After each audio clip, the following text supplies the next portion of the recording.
మీ ఎలాంటి వ్యాపార ప్రకటనలకైనా వెంటనే మా ఛానల్ సంప్రదించండి. ప్రస్తుతం మనతో పాటు ప్రముఖ తంత్ర జ్యోతిష్యులు, జ్యోతిష రత్న, జ్యోతిష సామ్రాట్ చింతా రుక్మాన్ గదరావు గారు మనతో ఉన్నారు. గురువు గారితో మాట్లాడేద్దాం. నమస్కారం గురుగారు. మాతృదేవోభవ, పితృదేవోభవ, ఆచార్య దేవోభవ. ఓం నమో మాందేశ్వరాయ నమః. గురుగారు, డిసెంబర్ మాసం 2025 విశేషంగా మన సంవత్సరం చివరిలోకి వచ్చేసాము. మిథున రాశి వారి స్థితిగతులు ఏ విధంగా ఉండబోతున్నాయి, ఎలాంటి జాగ్రత్తలు తీసుకోవాలి ఓవరాల్ ఈ నెల అంతా కూడా? 2020 సంవత్సరం డిసెంబర్ మాసం మిథున రాశి వాళ్ళకు రాశి ఫలాలు చెప్పిన ముందు ఈ మన తెలుగు వాళ్ళందరూ కూడా ఇంగ్లీష్ సంవత్సరానికి అలవాటు పడ్డారు. ఇంగ్లీష్ సంవత్సరం ప్రకారం ఇది చివరి మాసం. మనం వారికి అనుగుణంగానే ఈ మాస ఫలితాలు చెప్తున్నాము.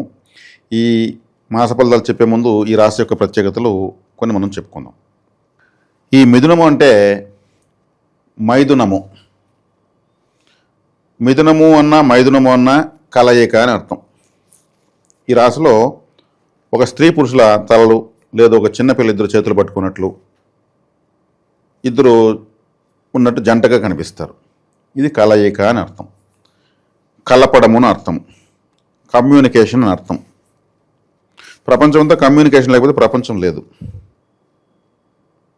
కమ్యూనికేషన్ అనేది అంటే ఈ కమ్యూనికేషన్ అనేదాన్ని సూచించేది కాబట్టి ఇద్దరు కలయిక అన్నారు. ఇప్పుడు ఇద్దరు కలయిక వల్లే మూడో వ్యక్తి పుడుతున్నాడు. ఒకరికొకరు సహకరించుకుంటేనే ఇంకొక ప్రాజెక్ట్ ముందుకు వెళ్తా ఉంది. ఈ కొరియర్ సర్వీస్, ట్రావెలింగ్ అంటే మీకు డ్రైవర్స్, కమ్యూనికేటర్స్, వీళ్ళంతా కొరియర్ బాయ్స్. మన హోటల్లో మనకు భోజనం పెట్టినటువంటి వ్యక్తి కూడా మన కమ్యూనికేటరే. అంటే ప్రతి ఒక్కటి ఈ కమ్యూనికేషన్ సహకారం లేకపోతే ప్రపంచం లేదు, ఏమీ తయారు కాదు. ప్రయత్నము, సహకరించాలంటే ప్రయత్నించాలి కదా. ప్రయత్నము అనే స్థానం ఇదే. మనం వివాహం చేసుకోవాలన్నా ప్రయత్నించాలి, చదువుకోవాలన్నా ప్రయత్నించాలి, బస్ స్టాండ్కి వెళ్ళినా ప్రయత్నించాలి. ఇది కమ్యూనికేషన్. ఈ ప్రయత్నం అనేది కమ్యూనికేషన్. కాబట్టి ఈ రాశి లేకుండా ప్రపంచంలో ఏది జరగదు. ఎవరు ప్రయత్నించాలి కూడా ఏమీ తయారు కాదు. వస్తు మార్పిడి, ఒకప్పుడు వస్తు మార్పిడి విధానం ఉండేది. నాకు కావాల్సిన వస్తువు నీది ఉంటే నీకు కావాల్సిన వస్తువు అది ఉండే, మార్చుకుందాం. ఈ వస్తు మార్పిడి కమ్యూనికేషన్. తర్వాత ధైర్య, వీర్య, విజయస్థానం అంటే ఇక్కడ పరాక్రమ స్థానం అంటారు దీన్ని. ఒక స్త్రీ ఒక అబ్బాయికి అమ్మాయికి వివాహ పొందాలు చూస్తూ ఉంటే ఆ అబ్బాయి జాతకంలో వీర్యస్థానం బలంగా ఉంటేనే సక్సెస్, లేదంటే ఎవరు పిల్లలు పుట్టరు. మూడో స్థానం కుజుడు, వీళ్ళిద్దరూ బాగుండాలి. కుజుడు రక్తానికి అధిపతి, పరాక్రమానికి అధిపతి. మూడో స్థానము ఇతనికి ఇంకా అది బలహీనంగా ఉండే అబ్బాయి బాగుండాలి తెల్లగంటే ఏం చేస్తాం? వీర్య బలం లేదు అతనికి. లేనప్పుడు పెళ్లి చేసి ఏం చేస్తాం? డిసప్పాయింట్ అవుతారు. ఇది మనము కొంచెం విడమరి చెప్పడం వల్ల విజ్ఞానం అర్థమవుతుంది. ఇది వీర్యస్థానము అంటే శక్తి. కాబట్టి ఈ రాశి ఎంత ఇంపార్టెంట్ అనేది ఇప్పటికీ అర్థమవుతుంది మనం వింటున్న వాళ్ళకు. అందుకే ఇక్కడ పార్వతీ పరమేశ్వర స్థానం కూడా అంటారు. ఆరుద్ర నక్షత్రం ఇక్కడే ఉంది. శివుడు అంటే అర్ధనారీశ్వరుడు, కమ్యూనికేషన్. శివుడు అంటే పంచభూతాలు. నమశివాయ అంటే పంచభూతాలని అర్థం. కాబట్టి ఇక్కడ చాలా చాలా స్పెషల్ రాశి ఇది. ఇంక రాశి వీక్గా ఉంటే వాళ్ళకి ఏ విధంగా ఏం అర్థం కాదు, ఏమీ చేయలేరు, నా వల్ల ఏం కాదు. కాలపురుడికి మూడో స్థానం అంటే చేతులు అని అర్థం. ఏమీ చేయలేరు వాళ్ళు. చేత కాదు అంటారు కదా. కాలు కాదని ఎందుకు అంటారు, చేత కాదని ఎందుకు అంటారు? ఇవి చేతులు కాబట్టి, మూడో స్థానం కాబట్టి రాయాలన్నా సంపాదించాలన్నా చేతిండా, కనీసం పెళ్ళేప్పుడు సరైన మంగళసూత్రం కట్టాలని కూడా చేతిలో ఉండాలి. కాబట్టి అందుకే దీన్ని పరాక్రమ స్థానం ఉన్నారు. ఒక ఆయుధం పట్టాలంటే కూడా చేతులే కావాల్సింది. ఒక సంగీతం వాయించాలంటే కూడా చేతులే కావాల్సింది. ఏదైనా ఒక సంగీతం మీరు వినిపిస్తే అది ఇంకొకరు వినిపించాలంటే అది కమ్యూనికేట్ అవుతుంది. కాబట్టి ఇక్కడ సాక్షాత్తు ఆది దేవతలైనటువంటి పార్వతీ పరమేశ్వర రాశిగా ఇది ఉంది. రుద్రుడు ఆది దేవతల వల్ల, ఆది దంపతులు. ఆరుద్ర నక్షత్రం ఇక్కడ ఉంది. ఆరుద్ర నక్షత్రంలో శివారాధన ఇంకా కాని పని అంటూ లేదంటారు. అది రాహుది ఆ నక్షత్రం. కాబట్టి రాహు అంటేనే కమ్యూనికేషన్, విదేశాలు. రాహు అంటేనే A to Z శాటిలైట్స్ కానీ A to Z కమ్యూనికేషనే కదా. కాబట్టి ఇలా చెప్తా పోతే ఈ రాశి గురించి ఇంక రేపు తెల్లవారి వరకు నేను చెప్తా కావాలంటే అంత పవర్ఫుల్ రాశి మిథున రాశి. 5 కలయిక లేని ఏమీ జరగదు. ఒక పక్షులైనా 2 పక్షులు కలవకపోతే దానికి ఇంకో పక్షి జాతి రాదు. ఉత్పత్తి పునరుత్పత్తి. అందుకు సాక్షాత్ పార్వతీ పరమేశ్వరులు దాన్ని ఆక్రమించారు. లింగోద్భవ సమయం అంటే అర్ధరాత్రి, అంటే పగలకి రాత్రికి మధ్య సమయం అర్ధరాత్రి. లింగోద్భవం పరమేశ్వరుడు ఉద్భవించాడు. ఇలా చెప్తే ఎంత శక్తి ఉందంటే అంత శక్తి ఉంది ఈ రాశిలో. కాబట్టి ఈ రాశి వీళ్ళు పొగడ్తలు బాగా ఇష్టం. అందుకే బోలా శంకరుడు అంటారు శివుని కూడా. ఆయన ఒక్కోని పొగడతారు, పూజలు చేస్తారు, ఆయన అన్నీ ఇచ్చేస్తాడు. ఈ రాశి కూడా అంతే, పొగిడితే ఏమని అన్నీ ఇచ్చేస్తారు. ఇంకొకరిని ఆదరించడం వీళ్ళు గొప్ప వాళ్ళు. వీళ్ళు ఈ రాశి వాళ్ళు వీళ్ళ వల్ల అవుతుంది, మన వల్ల అవుతుంది, మనం సంపాదించుకుందాము, నా వల్ల అవుతుంది, నువ్వు బాగుండి చాలు అంటుంటారు. అంటే వీళ్ళకి ఆ ధైర్యము, ఆ వీర్యము, ఆ విజయస్థానం, విక్రత్వం ఉంటుంది వీళ్ళకు. ఆడవాళ్ళైనా మగవాళ్ళైనా. కొంతమంది కామెంట్స్ పెడుతున్నారు, మీరు చెప్తున్న మగవాళ్ళకైనా ఆడవాళ్ళకి ఏమి అంటున్నారు. ఇది ఆడవాళ్ళైనా మగవాళ్ళైనా నేను చెప్తున్న ప్రతి రాశిలోది ఆడవాళ్ళ రాశుల్లో ఉంటే అదే స్వభావాలు, మగవాళ్ళ ఉంటే అదే స్వభావాలు. స్త్రీ పురుషులకు సమానత్వం ఇక్కడ ఫలితాలు ఉంటాయి. కాబట్టి ఇక్కడ వీళ్ళను మనం పొగుడుతూ అప్రిషియేట్ చేస్తూ పోతా ఉంటే వీళ్ళు ఏమైనా చేస్తారు. ఇది వీళ్ళ యొక్క పరిస్థితి. ఇప్పుడు మనం చాలా స్ట్రెంగ్త్గానే చెప్పాం చాలా. ఇక్కడికి ఇంకా చెప్తే దండిగా ఉంది. ఇంకా చాలా శివ కుటుంబమే ఉంది ఏకంగా ఈ రాశిలో. ఆ తర్వాత ఇంకో సందర్భం చెప్పుకుందాము. ఇప్పుడు ఈ రాశికి లగ్నంలో కుజుడు గురువు ఉన్నాడు, అంటే రాశిలో గురువు ఉన్నాడు. 10వ ఇంట్లో శని ఉన్నాడు. 6, 7 స్థానాల్లో కుజుడు, రవి, బుధ, శుక్ర ప్రభావాలు ఉన్నాయి. 3వ ఇంట్లో కేతు, 9వ ఇంట్లో రాహు ఉన్నారు. 9వ ఇంట్లో రాహు ఉంటే పితృ అరిష్టము. రాహు 9వ ఇంట్లో ఉండకూడదు. 7వ ఇంట్లో రవి ఉంటే అది కూడా పితృ అరిష్టమే. ఈ రాశికి రవి మంచివాడు కాదు. 10వ ఇంట్లో శని అష్టమాధిపతి 10వ ఇంట్లో ఉన్నాడు, అది అంత మంచిది కాదు, అష్టమాధిపతి కాబట్టి. గురువు జన్మలో ఉండడము, గురువు బాధకాధిపతి జన్మలో ఉన్నాడు. కేతు 3వ ఇంట్లో ఉన్నాడు. కేతు 3వ ఇంట్లో ఉంటే మంచిదే, కానీ వీళ్ళందరినీ కానీ ఆయన విశేషణ ఫలితాన్ని ఇచ్చేదేమి ఉండదు. ఇక్కడ ఏం చేసినా కానీ బుధుడు, శుక్రుడు చేయాలి. కానీ భాగ్యస్థానంలో తండ్రికి అరిష్టమే కానీ రాశికి రాహు మంచి చేస్తాడు. ఒక తండ్రి విషయంలో మాత్రం ఇబ్బంది, మిగిలిన విషయాలు బాగా చేస్తాడు. ఎందుకంటే రాశిలో ఉన్నాడు రారుద్రాకి అధిపతి 9లో భాగ్యంలో ఉన్నాడు కాబట్టి తండ్రి మినహా పితృ కారకత్వాలతో మిగతా అంతా బాగా అభివృద్ధి ఉంటాయి. జన్మలో గురువు ఉన్నాడు కాబట్టి ఏదన్నా గ్యాస్ట్రిక్ ప్రాబ్లం కానీ, అజీర్ణం కానీ, గమనిస్తేనే తెలిసిన ఒక విధమైన తలనొప్పి కానీ ఉండేదానికి అవకాశం ఉంటుంది. అన్నిదా మించి అంత పెద్దగా దుష్ప్రభావం చూపించలేడు.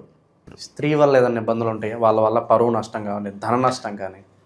ఇప్పుడు శని మహర్దశ జరుగుతుంటూ ఉంటుంది. శని మహర్దశ వల్ల ఖచ్చితంగా ఉంటుంది. శని దశలో శుక్రభుక్తి వచ్చినప్పుడు ఖచ్చితంగా ఉంటుంది. కావాలని కొంతమంది టార్గెట్ చేసి ఇబ్బంది పెడేస్తారు. ఇప్పుడు సప్తమాధిపతి ఈయనకు బాధకాధిపతి అయినాడు. ఈ రాశికి సప్తమాధిపతి అంటే భార్య అని అర్థం. అతనే బాధకాధిపతి అయినాడు గురువు. అతను జన్మలో ఉన్నాడు, అప్పుడు కూడా ఇబ్బంది ఉంటుంది. వాళ్ళు సోదరీలు కావచ్చు, ఎందుకంటే 3వ స్థానం సోదరీలు అని చెప్పాను. ఈ రాశి వాళ్ళకి ఇంకొక గుడ్డు గుర్తు ఏమంటే బ్రదర్స్ అండ్ సిస్టర్స్ విషయంలో వీళ్ళు ఖచ్చితంగా ఇబ్బందులు ఎదుర్కొంటారు. గోచార ఫలితంతో పని లేదు, జన్మ జాతకంతో పని లేదు. ఎగ్జాంపుల్ మన మాజీ ముఖ్యమంత్రి వాళ్ళు జగన్మోహన్ రెడ్డి గారే. ఆయన ఆరుద్ర నక్షత్రం మిథున రాశి. వాళ్ళ సిస్టర్స్ ఆయనకు వ్యతిరేకమే కదా. ఈ రాశి వాళ్ళు ఖచ్చితంగా అంతే రూల్. నాది మిథున లగ్నం అండి. నాది మిథున లగ్నం, ఆరుద్ర నక్షత్రం లగ్నం పడింది నాకు. అది సేమ్ పరిస్థితి.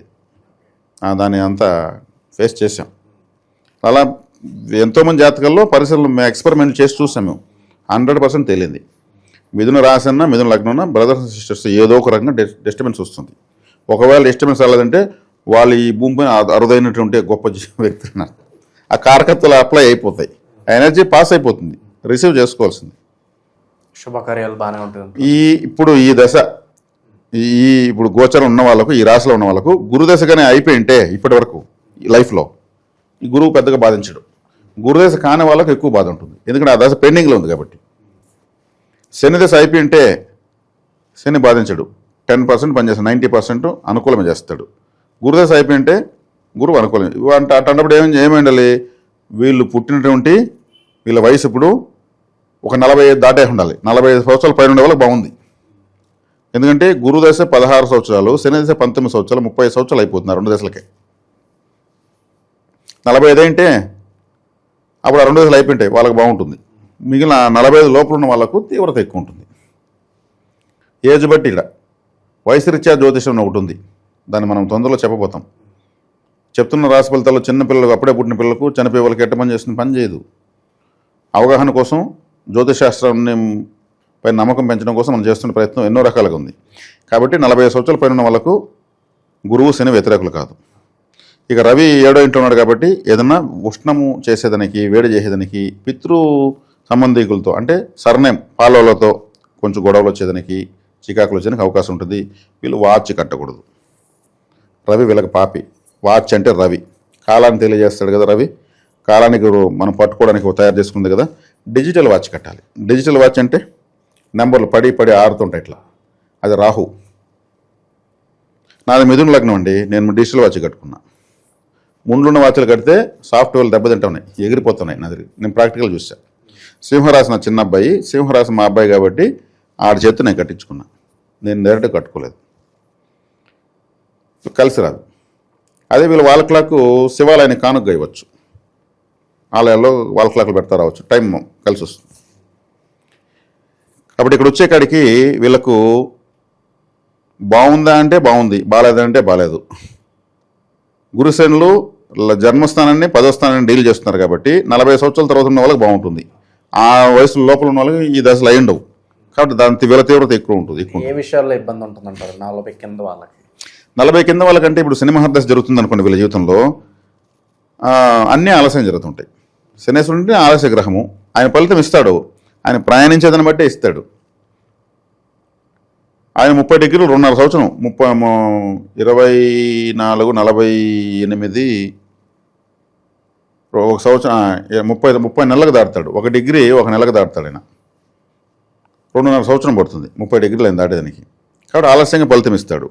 వాళ్ళ వ్యక్తిగత జాతకంలో మళ్ళీ ఆయన అనుకూలంగా ఉన్నప్పుడే ఏదైనా కొంత ఫలితం ఉంటుంది, లేదంటే చాలా ఇబ్బందులు ఉంటాయి. అష్టమాధిపతి కాబట్టి అజ్ఞాతవాసము, అరణ్యవాసము అన్నీ చూపించేస్తాడు, అవమానవాసాలు అన్నీ చూపించేస్తాడు. ఆల్రెడీ ఉద్యోగం చేస్తున్న వాళ్ళు ఏదన్నా వేరే ఆఫర్ వస్తే మారాల వద్దని ఆలోచిస్తున్నారు. అలాగే నిరుద్యోగుల పరిస్థితి ఏంటంటే మారచ్చు. నిరుద్యోగులు ఇప్పుడు నేను చెప్పినట్టు శనిదశ గురుదశ జరుగుతూ ఉంటే కష్టతరంగానే ఉంటుంది. ఆ కష్టతరంగా ఉన్నా కానీ చేయక తప్పదు. చేసుకొని రావడం వల్ల వీళ్ళకు బుధ మహర్దశ, గురుదశ శనిదశ అయిపోయిన తర్వాత బుధ మహర్దశ పెడుతుంది. బుధ మహర్దశలో ఒక స్థాయికి వచ్చేస్తారు. వీళ్ళకంతా పార్ట్ 2 లైఫ్ బాగుంటుంది. మిథున లగ్నంలో మిథున రాశి వాళ్ళకంతా పార్ట్ 2 అంటే 40s తర్వాత సూపర్గా ఉంటుంది, మంచి స్థాయికి వెళ్ళిపోతారు. లైఫ్ టైం విక్టరీ కొడతారంటే మామూలు కొట్టరు వీళ్ళు, చాలా అద్భుతంగా ఉంటుంది. ఎందుకంటే ఎవరికి రానిది ఇంటెలిజెన్స్ సంపాదించేస్తారు. బాధలు పడి పడి పడి పడి పడి పడి ఇంటెలిజెన్స్ సంపాదిస్తారు, తెలివితేటలు. అది వీళ్ళు సంపాదించేటువంటి నికరమైన ఆస్తి. అంటే శని నలిపేస్తాడు, గురువు నలిపేస్తాడు. 35 సంవత్సరాలు వీళ్ళిద్దరూ తినేస్తారు వీళ్ళ జీవితాన్ని. మళ్ళీ బుధుడు వస్తాడు, రాష్ట్రాధిపతి వచ్చినప్పుడు కూడా 4 సంవత్సరాలు యోగించడు. ఆ తర్వాత మళ్ళీ అద్భుతంగా తీసుకెళ్తాడు. మధ్యలో వీళ్ళకి వివాహం మంచి చూసుకొని కాంబినేషన్ చేసుకున్నారంటే భార్య ద్వారా లిఫ్ట్ అయిపోతారు. ఇన్వెస్ట్మెంట్స్ పరంగా ఏమైనా జాగ్రత్తలు చెప్తారా వీళ్ళకి ప్రస్తుత కాలంలో? ఇన్వెస్ట్మెంట్లు ప్రస్తుతానికి వద్దండి, కొంచెం ఆచి చూసిపోవడం మంచిది. వీళ్ళు ఇన్వెస్ట్మెంట్లు కాబట్టి పెట్టుకునేదానికి తొందరలో మంచి టైం వస్తుంది, పెట్టుకోవచ్చు. వీళ్ళు ఇతరులకు మోసపోవడం చాలా ఈజీగా అయిపోతారు కాబట్టి మోసపోకుండా ఉండాలి. ఇక ప్రస్తుత కాలం అయితే ఎటువంటి పరిహారాలు దైవారాధనలో ఉంటే బాగుంటుందంటారు? వీళ్ళకు శివారాధన ఎక్కువగా చేయాలి, శివాలయానికి ఎక్కువ వెళ్ళాలి. అరటి పండ్లు బాగా తినచ్చు వీళ్ళు.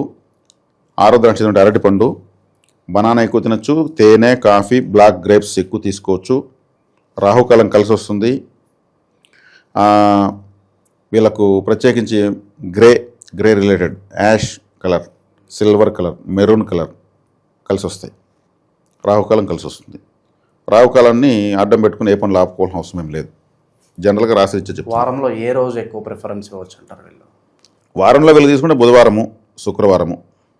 ఆ తర్వాత తీసుకుంటే రాహుకాలం. రాహుకాలం ఒక వారానికి 21 గంటలు ఉంటుంది. 21 గంటలు కాదండి, ఒక రోజుకి 1.5 గంట. రాహుకాలము యమగండం కలిపి 21 గంటలు ఉంటుంది. ఒక రోజుకి 1.5 గంట రాహుకాలం వీళ్ళకి కలిసి వచ్చే కాలమే. ఓవరాల్గా మిథున రాశి వారి పరిస్థితి ఈ మాసం ఏ విధంగా ఉంటుంది, ఎలాంటి జాగ్రత్తలు తీసుకోవాలి, చాలా బాగా వివరించారు. ధన్యవాదాలు. ధన్యవాదాలు.